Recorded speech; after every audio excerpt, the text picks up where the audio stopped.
Radio Samán es una emisora digital de la Facultad de Derecho y Ciencias Sociales de la Universidad ICESI. Haciendo radio buscamos integrarnos, debatir y crear. Bienvenidas y bienvenidos a nuestra emisión de hoy.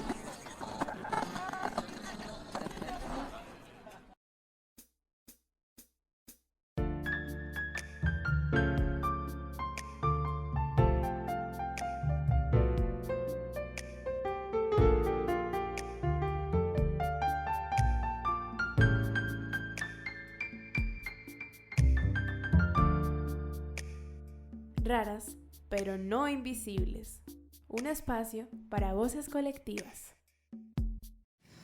Hola a todos y todas, bienvenidas y bienvenidos a una emisión más de Raras, pero no invisibles, un espacio para voces colectivas. Para empezar, es importante recordarles que una enfermedad rara en Colombia es aquella crónica, debilitante, grave, que amenaza la vida y que afecta a un número bajo de individuos, es decir, a menos de uno por cada 5.000 personas. También quisiéramos retomar contándoles que esta iniciativa surge desde la Facultad de Ciencias de la Salud y el Centro de Investigación en Anomalías Congénitas y Enfermedades Raras y Hacer de la Universidad ICESI, con el objetivo de presentar y debatir temas relacionados con la comprensión, la vivencia y el abordaje de las enfermedades raras en Colombia. Mi nombre es Diana Marcela Ortiz, hoy me acompaña Edith Gómez. Hola Edith. Hola, ¿cómo estás, Diana? Bueno, las dos, como ya saben, somos asistentes de investigación del CIACER y estaremos hablando el día de hoy sobre un tema bastante controversial en el ámbito de la consejería genética y es un tema que se relaciona con una pregunta muy frecuente. Para poder darle respuesta a esta pregunta, hoy nos acompaña Lorena Díaz. Ella es bacterióloga y laboratorista clínica con una maestría en biotecnología y es estudiante del doctorado en ciencias biomédicas con énfasis en genética de la Universidad del Valle. Lorena también es la coordinadora del Laboratorio de Medicina Genómica de la Facultad de Ciencias de la Salud de la Universidad ICESI. Hola Lorena, bienvenida a Raras pero no invisibles, un espacio para voces colectivas. Hola Diana, hola Edith. Muchas gracias por invitarme a este espacio. Con mucho gusto, Lorena, qué bueno tenerte aquí. Hola Lorena. Lorena, como ya lo mencionamos, hoy nos encontramos para hablar sobre una pregunta que aparece constantemente entre los pacientes con enfermedades raras de origen genético y es sobre quién tiene la culpa. Esto debido a que cuando se les diagnostica una enfermedad rara de origen genético a un miembro de la familia, los demás que no la tienen suelen sentirse culpables porque la enfermedad hereditaria ha afectado a uno de sus seres queridos y no a ellos mismos. En este sentido, inicia entonces una búsqueda constante para identificar cuál de los padres aportó el gen para que la enfermedad se expresara en su fenotipo, o en el caso de los padres, para asegurarse de la probabilidad de que sus próximos hijos tengan o no la enfermedad. También hay algunas situaciones en el caso de los hermanos de la persona que presenta la enfermedad para saber si sus futuros hijos tienen probabilidades de heredar la enfermedad. En este sentido, quisiéramos saber en primera medida si tú consideras que es posible reconocer el origen y la causa de las enfermedades raras y a través de qué medios se puede reconocer este origen. Bueno, efectivamente esa es una pregunta con la que llegan muchos pacientes al laboratorio y efectivamente sí es posible conocer cuál es el origen y por lo tanto determinar la causa de la enfermedad rara de origen genético. Sin embargo, antes de entrar en detalle de cómo se puede reconocer el origen y cuáles son esos medios que tenemos para identificarlo, es importante que entendamos realmente cómo es que se están causando las enfermedades. Para que todos podamos entender, vamos a utilizar el ejemplo de una biblioteca. Entonces, todos los seres humanos tenemos dos bibliotecas que le están indicando al organismo cómo hacer las cosas. Una biblioteca la heredamos de nuestra madre y la otra la heredamos de nuestro padre. En ese orden de ideas tenemos de a dos libros en nuestras bibliotecas que definen características físicas como el color de los ojos, el color del cabello, el tono de la piel, la altura, la contextura, en fin, todas nuestras características físicas. Entendiendo esto, podremos comprender entonces que existen a grandes rasgos dos tipos de enfermedades raras de origen genético. Las primeras son las que se causan cuando uno solo de esos libros que mencioné, que heredamos, ya sea de nuestra madre o nuestro padre, está mal escrito. En ese caso, pues se va a producir una característica que no deseamos, que sería la enfermedad rara. Este tipo de enfermedades se conocen como enfermedades autosómicas dominantes y se les llama precisamente dominantes porque con un solo libro que esté mal escrito, igual la persona va a manifestar la enfermedad. En estas condiciones, como heredamos ese libro mal escrito de uno de nuestros padres, ellos también estarían afectados por esa condición particular, es decir, no estarían sanos. Un buen ejemplo, y digamos que más común que la mayoría de enfermedades raras, es de las personas de talla pequeña o que tienen algún tipo de enanismo. Vemos cómo ellos y sus hijos pueden estar afectados. En este caso, pues el padre que tiene la enfermedad es quien la transmite a sus hijos. Por supuesto, hay excepciones a la regla y eso pasa cuando uno de los libros se encuentra mal escrito, pero no porque lo hayamos heredado así de nuestros padres, sino que recordemos que en el proceso de fecundación se unen un óvulo que proviene de la mujer y un espermatozoide que proviene del hombre.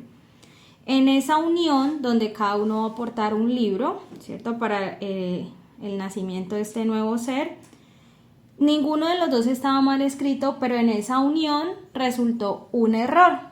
Entonces, ese error solamente estaría presente en ese paciente, no estaría presente en sus padres. A ese tipo de errores les conocemos mejor como mutaciones. Y esas mutaciones, al ser nuevas, se llaman así, mutaciones nuevas o mutaciones de novo. En estos casos, la culpa, entre comillas, como nos preguntan los pacientes, pues no es de nadie particularmente. El segundo gran grupo de enfermedades corresponden a aquellas que son causadas o que se manifiestan cuando ambos libros, estos dos libros que heredamos de la mamá y del papá, se encuentran mal escritos.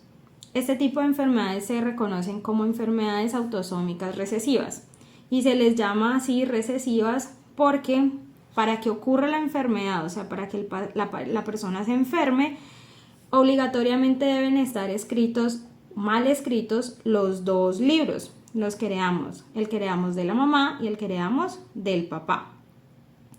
Solo en esos casos donde ambos están mal escritos, la persona manifestará la enfermedad.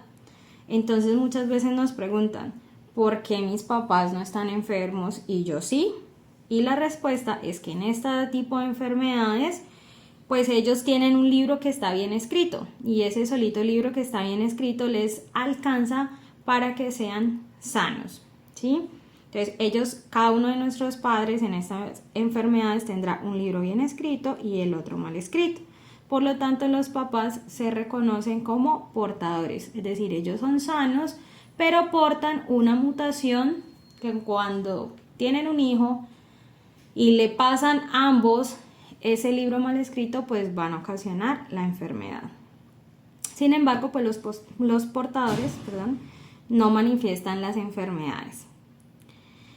También entonces se genera en estas familias la pregunta, ¿por qué mis hermanos no están enfermos? Y yo sí. Para entender esta respuesta debemos tener en cuenta un factor muy importante que es el azar, ya que el primer paso para nuestra formación, como les decía, es esta unión entre el óvulo y el espermatozoide. Cada padre puede aportar la copia buena o mala de los libros y cuando se unan, como les mencionaba, forman las dos copias de la biblioteca que necesitamos. Por eso es que depende en gran parte del azar. Ejemplo, si se unen justamente el óvulo y el espermatozoide que tienen cada uno el libro bien escrito, pues tendrán un hijo completamente sano, no portador. Si por el contrario se unen uno de los dos con un libro mal escrito y el otro bien escrito, llámese óvulo o espermatozoide, pues tendremos una persona sana, no manifestará la enfermedad, pero portadora de la mutación. O sea que esa persona tiene cierto porcentaje de riesgo de que si se llega a casar con una persona que también es portadora de otra mutación en ese mismo libro, tendrán cierto riesgo de que sus hijos puedan presentar la enfermedad.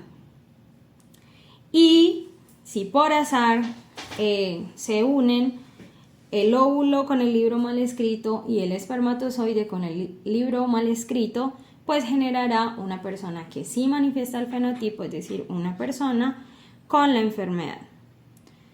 Entendiendo esto, pues podemos imaginar que hay diferentes pruebas. Una de ellas, que es la más utilizada, es donde tomamos una muestra de sangre, sacamos esa información que está contenida dentro del ADN de las personas y establecemos entonces cómo está escrito, cuál es la secuencia de ese libro de interés.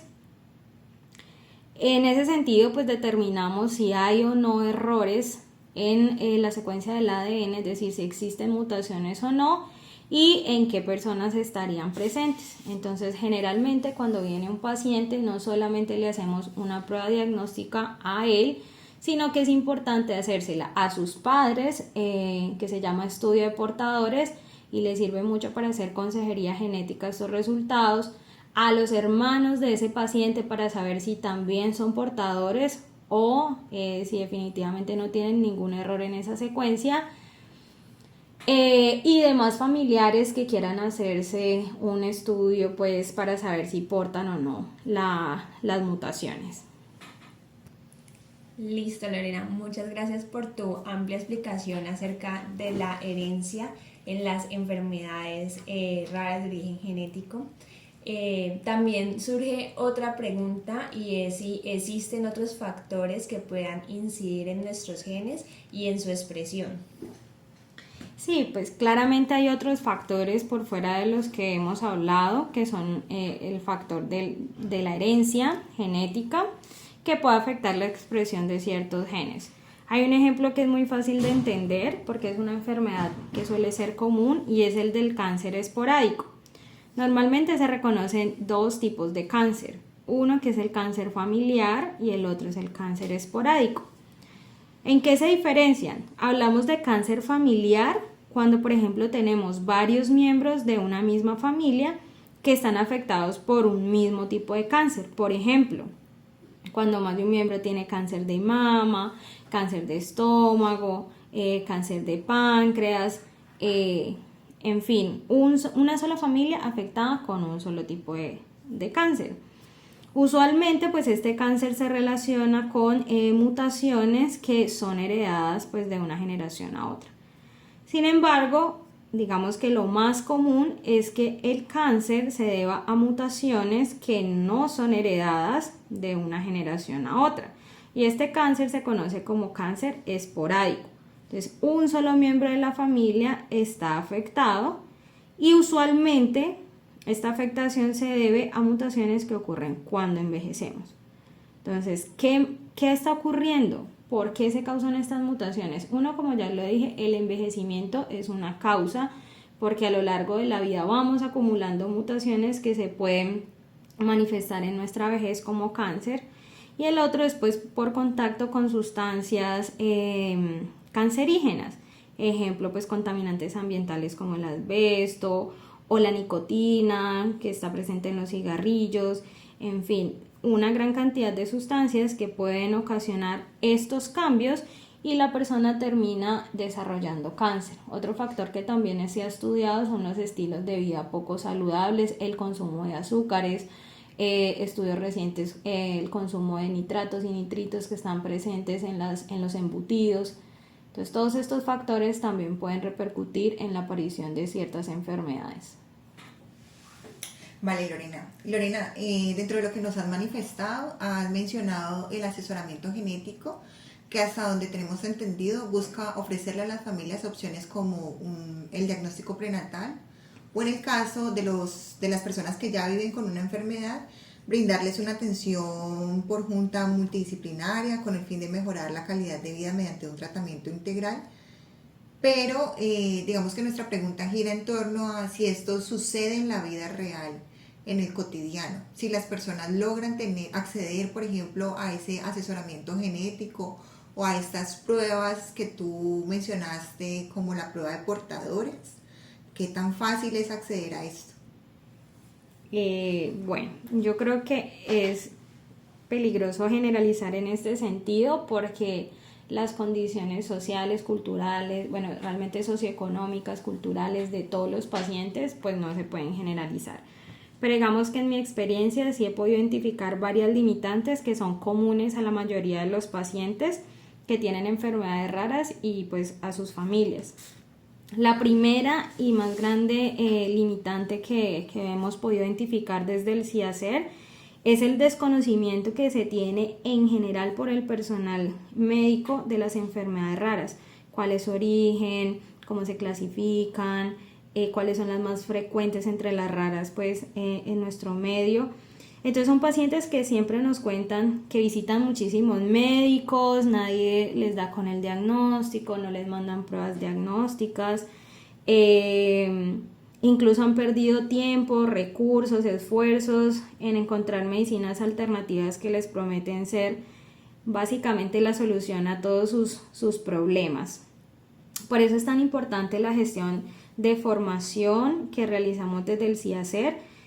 Con esta información lo que buscamos básicamente es que disminuya esa brecha de conocimiento en las enfermedades raras y que los pacientes puedan recibir diagnósticos mucho más rápidos y oportunos, ya que algunas de ellas pueden tener tratamientos que disminuyen la progresión de las enfermedades. Entonces esto es demasiado importante para los pacientes. Otra limitante que hemos identificado está relacionada con las trabas que hay con los trámites administrativos que deben ser aprobados por las EPS que tienen los pacientes. Y es que no solo es que en repetidas oportunidades les niegan o les retrasan las autorizaciones para los procedimientos médicos que les solicitan, sino que también se ven afectados por las cancelaciones de los convenios para la atención. Entonces los pacientes ya se encuentran, por ejemplo, en seguimiento con el genetista, los pocos que logran llegar de la clínica X, y luego se cancela el convenio y ahora solo los atiende o un médico general de la clínica Y ese médico tiene que hacer la remisión al especialista. Entonces lo que nos manifiestan los pacientes es que tienen que volver a empezar de cero absolutamente todo el proceso, desde la consulta con el médico general hasta la consulta con el especialista. Y finalmente, pues el acceso a un especialista en genética, pues sí es limitado. Las agendas normalmente están muy llenas. La oportunidad de atención es de un mes en adelante. Entonces, ese también es el limitante. Listo, Lorena. Con respecto entonces ya a las recomendaciones en cuanto a los padres y los hermanos de su familiar afectado con una enfermedad rara sobre la toma de decisiones de reproducción, en este sentido, ¿qué recomendaciones se les puede dar a la familia? Pues desde mi perspectiva, la principal recomendación sería recibir asesoría genética apropiada en cada caso particular. Como les mencionaba antes, es muy importante identificar cuál es el tipo de condición, por ejemplo, si es dominante, recesiva, si la mutación fue o no heredada de los padres o es una mutación de novo o mutación nueva, como también se los mencionaba. Esto es importante para poder tomar esas decisiones conscientes e informadas sobre el futuro reproductivo de esa familia. Pero para que podamos identificar este tipo de cosas es muy necesario realizar el diagnóstico genético. ¿Y cómo se realiza el diagnóstico genético? A través de las pruebas de diagnóstico que les mencionaba antes, donde sabemos a través de una secuencia si hay o no mutaciones. Y no es, digamos que es fundamental que no solamente se la haga al paciente, sino también sus familiares para poder conocer la causa exacta de la enfermedad y así poder tener un abordaje y una asesoría genética mucho más especializada. Vale, Lorena, allí me queda una pregunta y es saber si las cuánto tiempo pueden demorarse estas pruebas genéticas para que las personas puedan tener los resultados a tiempo durante su proceso de embarazo, se puedan tomar decisiones o por lo menos conocer qué acciones preventivas se pueden tener. Bueno, el tiempo de entrega de los resultados varía mucho de acuerdo con el tipo de prueba y el laboratorio al que se envíe. Normalmente, si los laboratorios son nacionales, puede tener un tiempo de entrega de 1 o 2 meses, si son internacionales 3 meses. En el laboratorio de medicina genómica, para algunas enfermedades raras que son, digamos, entre comillas, las más frecuentes entre las raras, tenemos pruebas que ya están listas, es decir, ya están a punto. Entonces, cuando vienen los pacientes se les toma la muestra y en 1 o 2 semanas podemos estar dando un resultado. Entonces, todo depende del caso particular de la enfermedad que estemos estudiando, qué tan compleja es y a dónde se remitan esas muestras.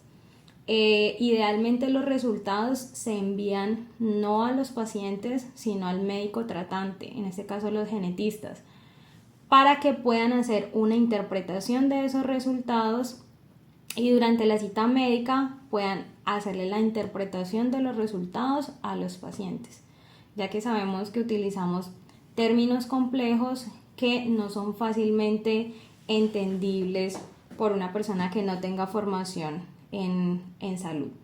Entonces, ese proceso se puede demorar de 3 a 5 meses. Es muy complicado, ¿no? Pues pasa mucho tiempo antes de que podamos identificar que el bebé, en este caso, que ya sería un bebé de 5 meses de gestación, pues puede tener alguna mutación o alguna condición, ya sea para identificar si es recesiva o si es dominante. Sí, por eso es importante que no solamente, bueno, digamos que en el caso en que no se haya presentado ninguna enfermedad previa, pues usualmente los familiares o los padres no sospechan que su hijo vaya a nacer con alguna patología porque ellos son sanos. Pero en el caso en el que ya han tenido un hijo con una patología previa, es por eso muy importante que ellos se hagan el tamizaje genético para ver si son o no portadores de mutaciones que puedan digamos, repercutir en una segunda gestación. Por eso es muy, muy importante hacer todo el estudio de portadores en los padres. ¿Este tamizaje genético neonatal está incluido dentro del POS? No, solamente pues para estudios de portadores se hace la orden clínica desde pues el área de genética, que ya se sepa la mutación puntual, se haya estudiado pues en el embarazo anterior, y ahí sí se puede mandar la orden para ser aprobado por la EPS y hacérsela a los padres. Y ya con base en eso es que se podría calcular el riesgo de herencia. Bueno, importante tener esa información, además porque creo que ha sido una de las luchas que tienen los activistas en este ámbito, ¿no?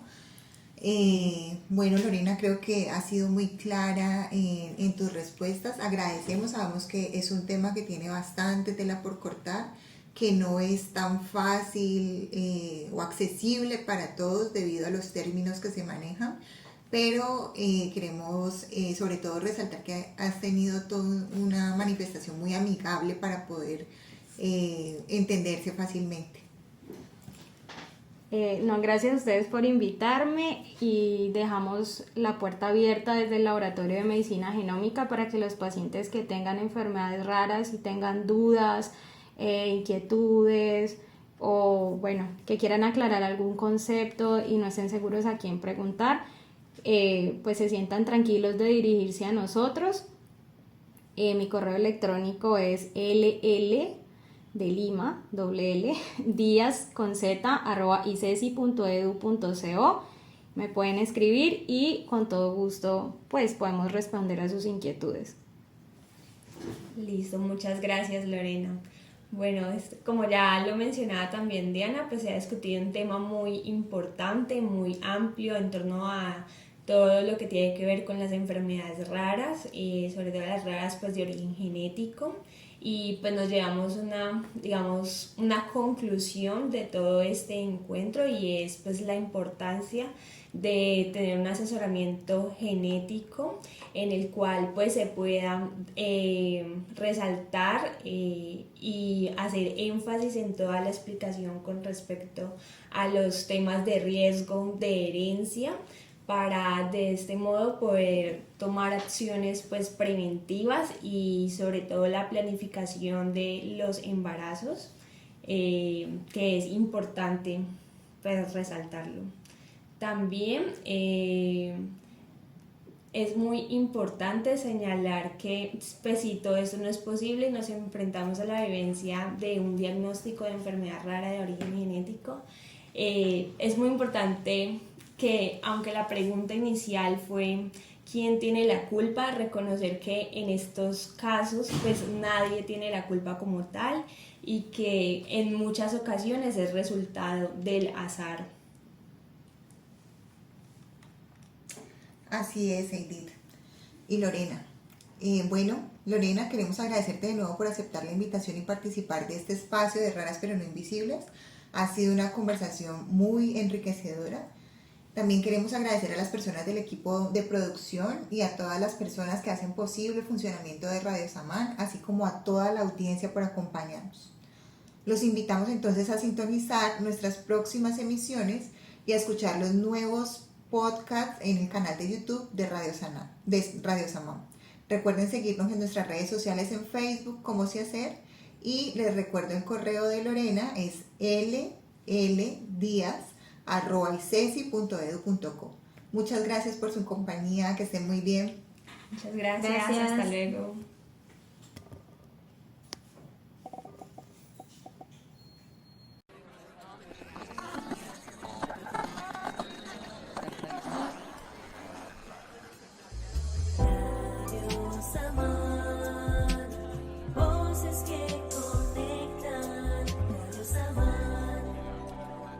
Radio Samán es una plataforma radial de la Facultad de Derecho y Ciencias Sociales de la Universidad ICESI. Sigue nuestras transmisiones de lunes a viernes por YouTube en www.youtube.com/c/Radio Samán o encuéntranos solo como Radio Samán. Para más detalles de la programación y la plataforma, estamos por Instagram en @radio_samán. Bienvenidas y bienvenidos a nuestra emisión de hoy.